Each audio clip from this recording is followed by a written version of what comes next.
Ladies and gentlemen, boys and girls, are you ready for the Lancashire Hotpots virtual pub quiz? And here's your quizmaster, Dickie Ticker. Cockers, it's Monday night. It's time for the Lancashire Hotpots virtual pub quiz. Great to have you on board. Thanks very much for joining us this Monday night. Listen, do you want to do a quiz? Yes, of course you did. That's basically why you're here.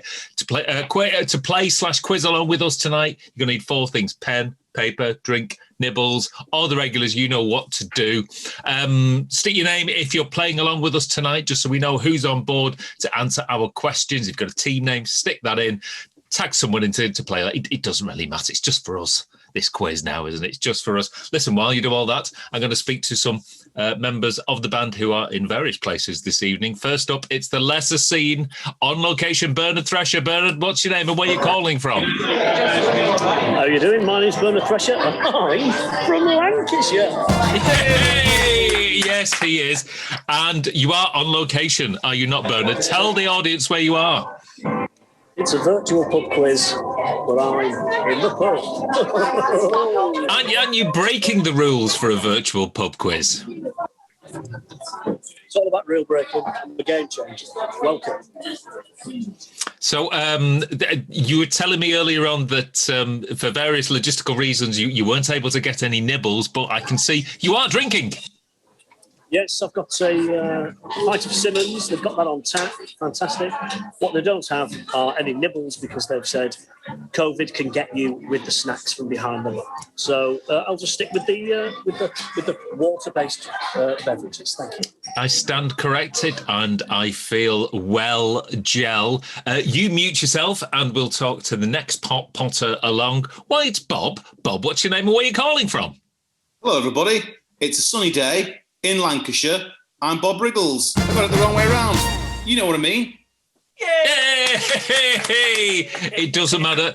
It's one of my mottos in life. It doesn't matter which way it comes, as long as you get there in the end. All relevant information was provided. You're looking nice. It's a nice sunny day. Lots of nice sunny pleasure thoughts, really, isn't it? It's great. It's good. Yeah, I just had a walk to the shop to get my nibbles, and it's a beautiful day out there today. Beautiful. It's weird, really, with it being a beautiful day, because Monday, obviously, was being forecast for a bit of cloud, but here...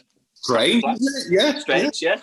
I always like to think the sun shines on the pub quiz. Yeah, of course it does. So, yes, got some nibbles at the corner shop. Not a lot of choice, so I just went with something that stuck out and just kind of appealed to me. It's an old favourite. It's the Cheetos Twisted Flaming Hots. Nice. Melt in the mouth. Corn clag awaits. Oh, can't wait for that. The clag is probably the best bit. And to whoosh it down, I'm still on the little pack of Cloudwater collabs that I got. And this is a collab with the Eco Brewery. London-based African-inspired brewery wanting to share our heritage and invite you to embrace African culinary experiences through our passion for beer. And look at the colour of that. Oh. Murky, and it's just exactly the way that I like it. That kind of very nice, kind of citrusy, lemony sort of beery taste. Beautiful. Yummy nimmy numpkins. Thanks for that, Bob. And now let's speak to the next hot potter along. He's resplendent in red tonight. It's Dr. Ron. Ron, what's your name and where are you calling from? Good evening, Cockers. My name's Ron Seal, and I'm here again at my mother's in Lancashire. Hey, there's no better place to be. And with our Mott the Hoople T-shirt on. Mott the Hoople, yes, one of the greatest British bands of all time. If you've not heard of them, get them on Spotify. Have yourselves a 70s-tastic time. You, of course, still living in the 70s. Yes, my mum is. We're having tofu and things, some fondant fancies and all that kind of stuff. And she's feeding me wagon wheels. It's always the 1970s around my mum's. So yes, a bit of prawn cocktail in a bit, and then we'll be fine. Absolutely brilliant. Right, what's your drinking your nibbles for tonight? Well, nibbles tonight. I've gone 110 grams of Walker's Poppables. They're very nice indeed. Very, very nice. But they've cut all my mouth, so I might take my time on that. Now, my drink, I've let everyone down this week because last week, obviously, I started drinking that San Miguel when we, at the start of the quiz. And at 10 o'clock, I got a tug on the sleeve, and my daughter said, "I'm just going to put myself to bed tonight, Dad." So I was fast asleep. So I'm going for a soft drink. I'm on the Coca-Cola tonight. So there you go. That's very sensible. If you're just a little bit tired. Yes. Might that have been the Coca-Cola as well? I had some Coca-Cola as well. Yeah. So I'm putting it down to being tired and emotional. And pain-free. Indeed. Absolutely wonderful. Right, you tuck in for some soft drink poppable treats, Ron, while I remind everybody, if you're playing along tonight, if you're new to the quiz, don't put any answers in the box below. Just put your answers on the sheet. That's why I asked you to get a pen and a piece of paper. Now then, hot pots at home and in a pub. Guys, are you ready? Let's go. Yes. No, I'm not ready. I need a wee. Can we pause for a second? Okay, I'll pause.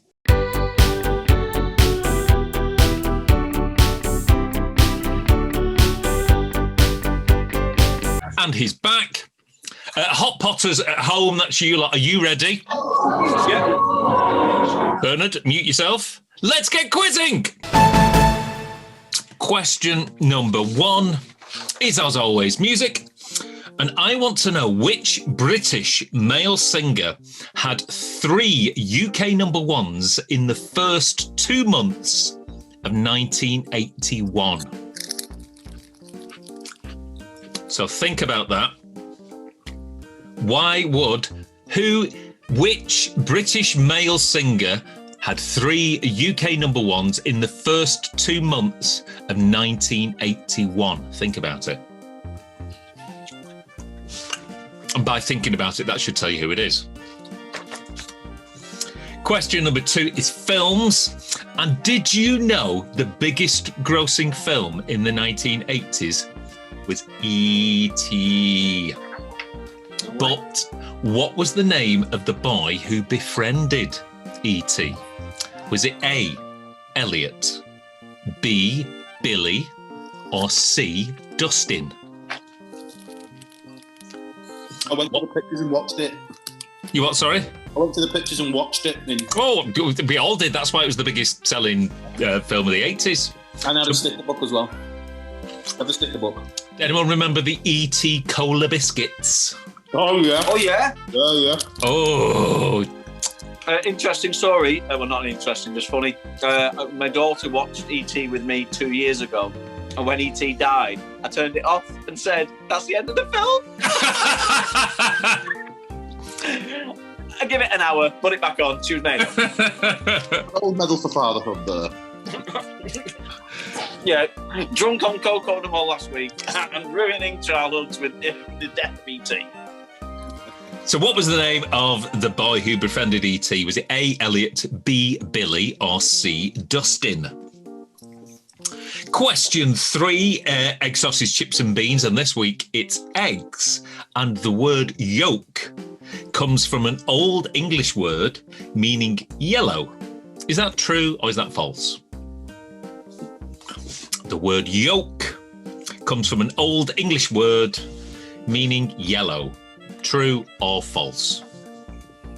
Have yolks always been yellow? I think so. I think that's part of the deal with yolks. I know there's various shades of yellow. If you ask Chris Martin, he'd know. Coldplay gag. There.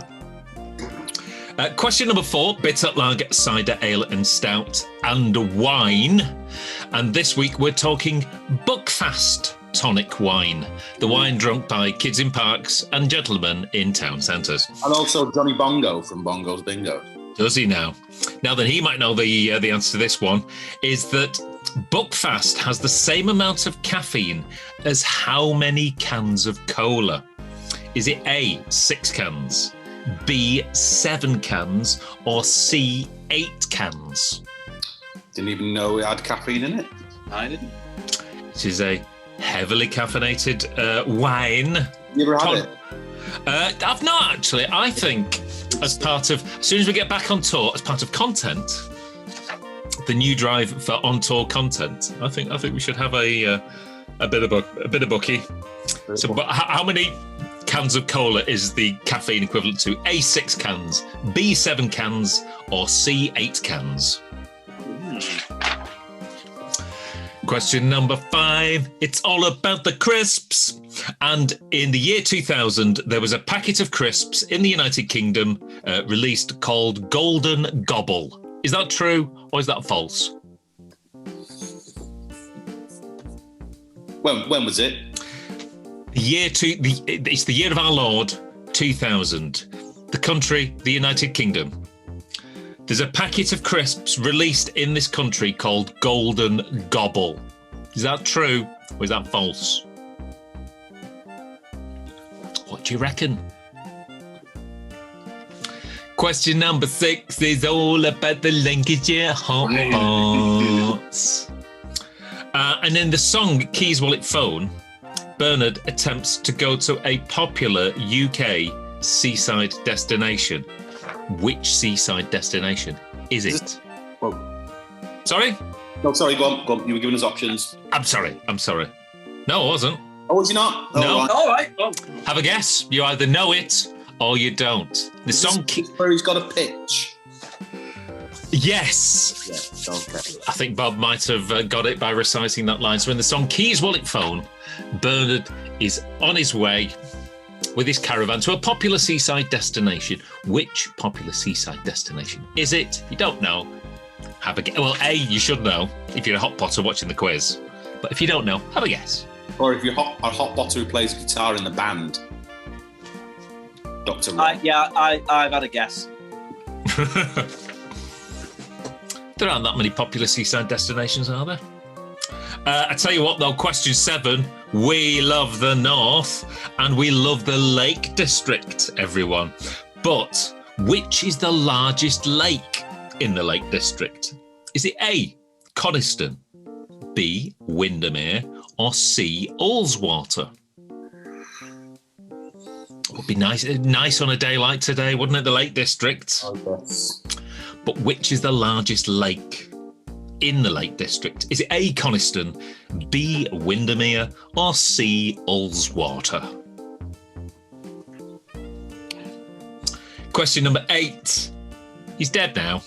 And this week, it's the lead singer of the Monkees, Davy Jones, who sadly passed in 2012. Now, as we regularly say, our ambition, our biggest career ambition, it's not playing the main stage of Glastonbury. It's earning enough money to buy a house like the Monkees and all live in that one big Omni musical house.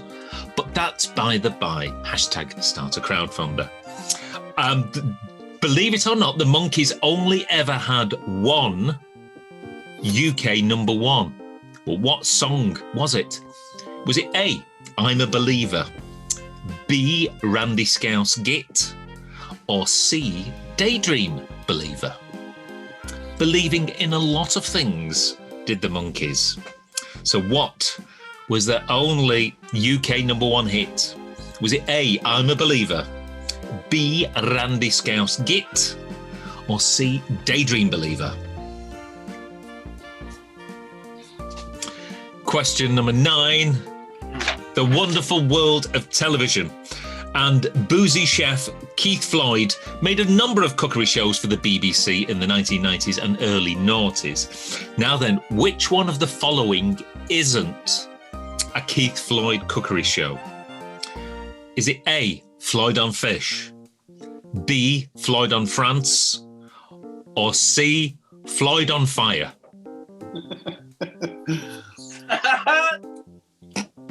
Is that the one where he cooks all like Mexican chili and all that? Yeah, but yeah. That's the he started the hot food trend in the United Kingdom. So which one of these isn't a Keith Floyd cookery show? A, Floyd on Fish, B, Floyd on France, or C, Floyd on Fire? I watched a couple of these not so long back, and the end result always looks horrendous, like a leathered student at the end of the night. It's just unbelievable. It's like a stupendous cookery show, really, isn't it? Now there's an idea. Now there's an idea. Yeah, that would be Penders on Fire, wouldn't it? I think Pender should do a cookery show on TikTok. I think that would be go down a storm. We'll have to ring him. Yeah, give him a bell. Get in touch with his manager, Tony Spinelli.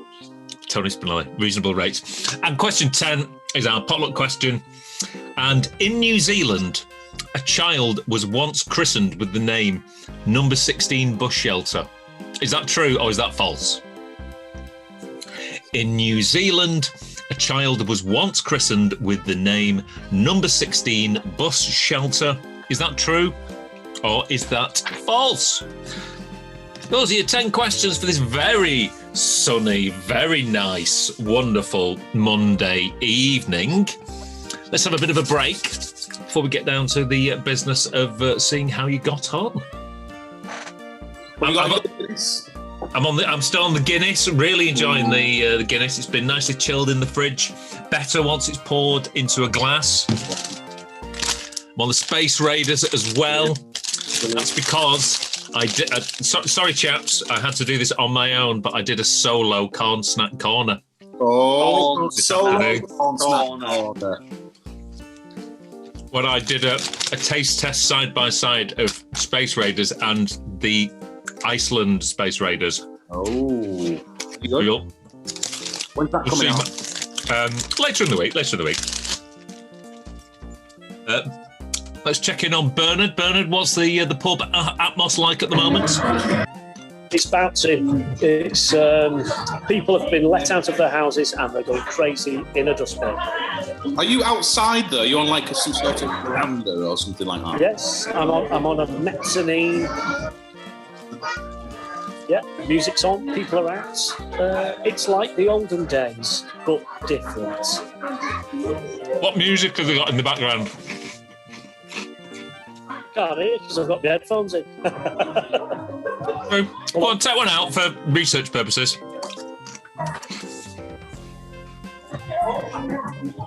Not a clue, it sounds modern. Well, we won't know any of that. Dua Lipa. No idea, couldn't tell you. Have we got any items of business? I don't think there's anything that's really been accomplished or is in the very, very near future. No, we're just waiting for things to get a bit better, aren't we? And then we're going to pounce. Yeah. I mean, with it being the summer months now, just wondering if anyone's got any fruit picking that they need doing. I can, at reasonable rates. I can do weekdays now, and I can do weekends as well. So. And if the job comes with some level of accommodation, you're happy? Yeah, if there is any kind of one-bed flat that comes with the fruit picking, then that would be good. Ensuite. I don't mind washing in the sink. I'm not bothered. I've done it before. So. And he'll do it again, ladies and gentlemen. No doubt. It'll always come to that. If that's the case, right, let's get back to the business of some answers. So question number 1 was music, and I said which British male singer had 3 UK number ones in the first 2 months of 1981? Bernard, what do you think on that one? Yeah, clearly no idea, but just went with a man who's had hits over lots of periods. I just put Cliff Richard as an uneducated guess. So Cliff Richard. Okay, that's a decent guess. Bob. Yeah, I kind of went the same way, thinking, maybe there was Eurovision or something, as well as he's released more songs than would be usual. Cliff Richards. Okay, and Ron. I went with a little bit of different logic here because this person was killed in 1980. And I was thinking that it maybe was John Lennon. Oh, good shout. Ron, there you go. Ron got the clues. It was John Lennon. Well done if you got that and applied a bit of Kenny. Oh, we've not actually said I'm going to say we don't know where Kenny is, but we are missing him tonight. Sorry you're not here, KB.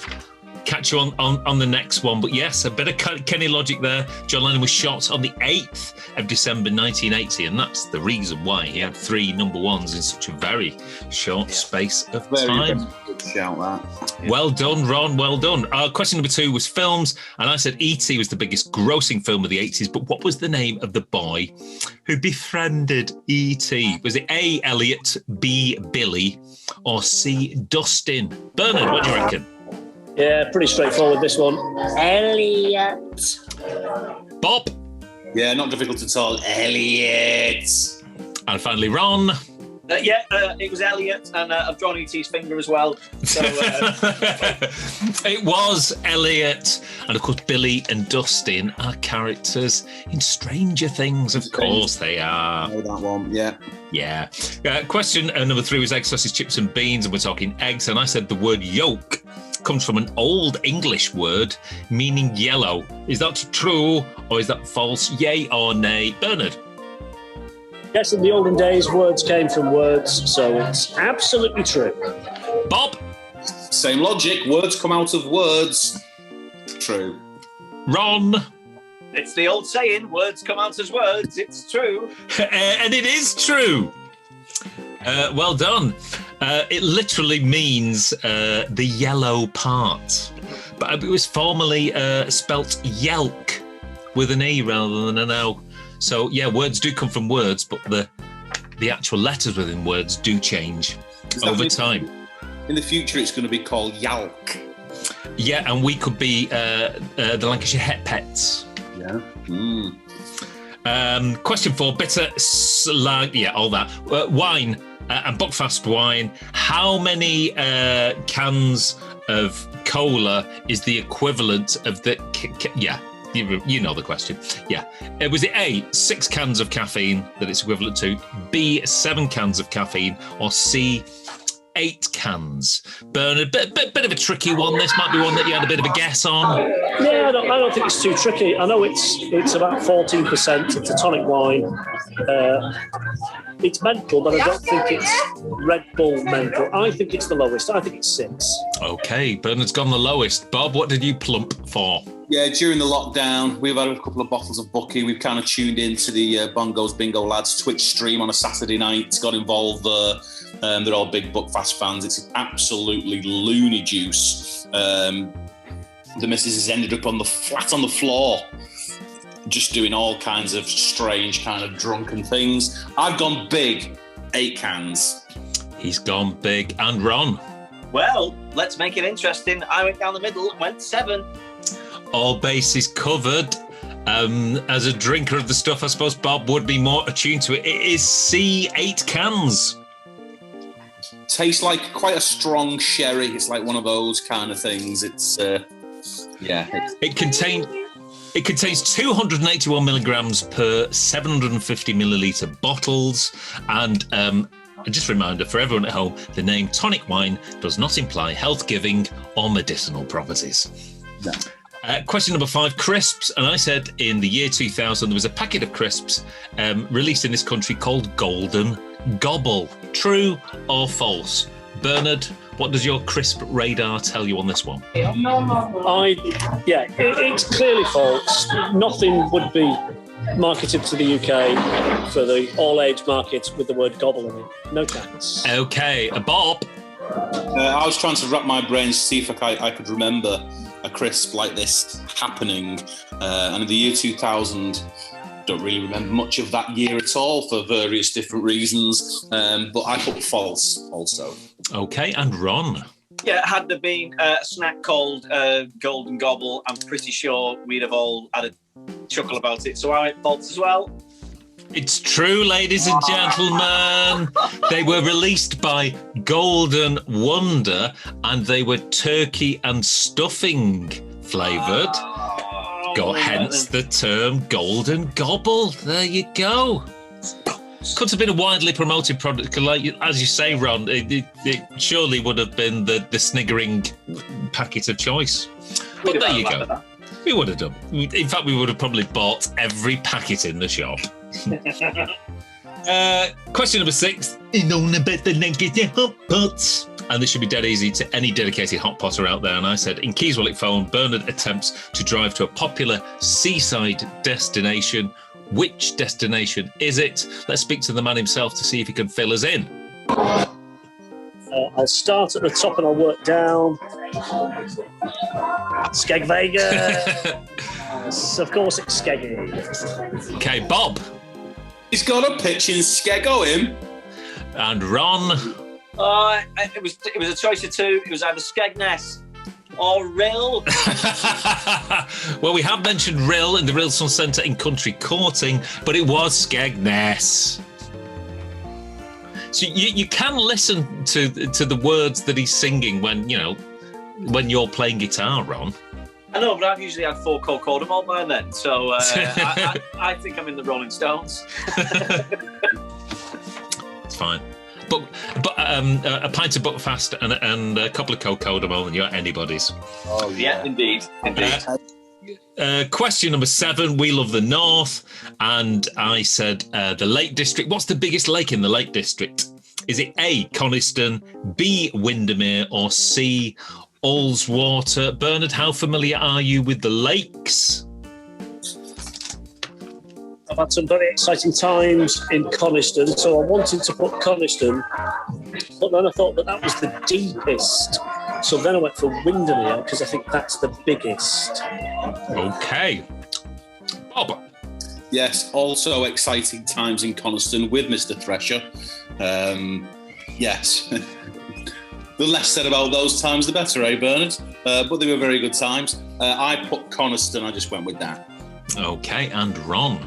Yeah, not spelt it right, but I went Coniston as well. The correct answer is B, Windermere, covering an area of 15 kilometres. There you go. So well done if you got that. Yeah, Coniston is super, super deep in the middle, and that's why they went. I think Windermere did more like land speed, boat speedy things because it's the longest. Yeah.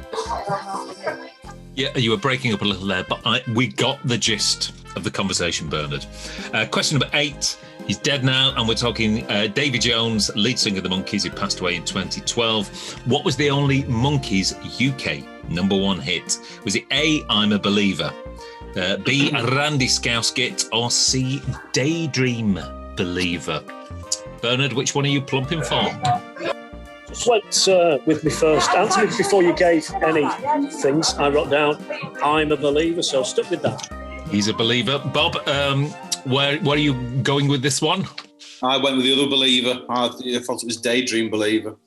It'll be interesting to see whether Ron is a believer or a non-believer. Which one do you go for? I went with Daydream Believer. Daydream Believer. If only he was here now. The correct answer, well, in fact, let's do it in reverse. Reaching number 5 in November 1967 was Daydream Believer. Oh. Reaching number 2 in June 1967, Randy Scousegit, or it had an alternative title, which was called Alternative Title because the times weren't as very progressive as they are now, which means that in January 1967, I'm a Believer got to #1 in the charts. So if you got that, well done to you. Thresher's having a blinder today. Really good, actually. I'm having a shocker. But I think, Ron, you might be able to get this one when we're talking TV and Keith Floyd. And which one of these isn't one of Keith Floyd's shows? Was it A, Floyd on Fish, B, Floyd on France, or C, Floyd on Fire? Bernard? Pretty sure I've seen Fish in France, so I've gone with Fire. Okay, Bob? It's the obvious answer, isn't it? But it may well be wrong. He's good at hoodwinking because I put Fire also. And Ron? Yeah, I put Fire too. Yes, it was. It was Floyd on Fire. Although I would imagine, that he would have every now and again lent across with his own gloves, and he would have gone up. Keith sadly passed in 2009. A glass raised to Keith there. And finally, question number 10 was potluck, and I said in New Zealand, a child was once christened with the name Number 16 Bus. Is that true or false? Bernard, is that ridiculous? Is that true? What do you reckon? It's ridiculous, but if somebody was born on the number 16 bus, then much like when children are born in places they've been called those place names, but it's just one step too far. I've gone false. Bob? I just think it's probably so bizarre that it's got to be true. And Ron? It sounds, Bob, so bizarre, has to be true. It is true. Wow. Because of that, New Zealand's Births, Deaths and Marriages Registrations Act of 1995 was introduced, which no longer allows people to name their children anything that might cause offence to a reasonable person. Just goes to show. Right, those are your 10 answers to your 10 questions this Monday night. How well did you do? Stick the answer, the number of correct answers that you got in the box below, and we'll see whether you got more or less than the assembled hot pots tonight. Some of which are luckily enough to be in the pub. I can see him writing down and totalising. And we will go, as always, to him first. Bernard, what did you get for your score down the pub for your non-virtual pub quiz? I had a good run in the middle, but got some easy ones wrong.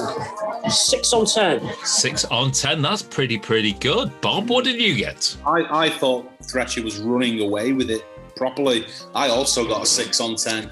Uh-oh, and Ron, what did you get? Well, I thought I was playing the blinder from the off with Lennon, but no, 5 on 10. Oh, right, here we go. So we've got a tiebreaker decision, ladies and gentlemen. I hate it when they do the tiebreakers because I've got to write another one for next week. Here is your tiebreaker question for this evening. How many calories are there in a 200-gram pipe of ready salted Pringles? Ooh. Is 200 grams the full lot? Normally, it's about 170 for a full tube. So this is like a big sort of family pack, the sort of packs that you probably see more of at Christmas. So 200 grams ready salted Pringles. What's the calorie on that grammage?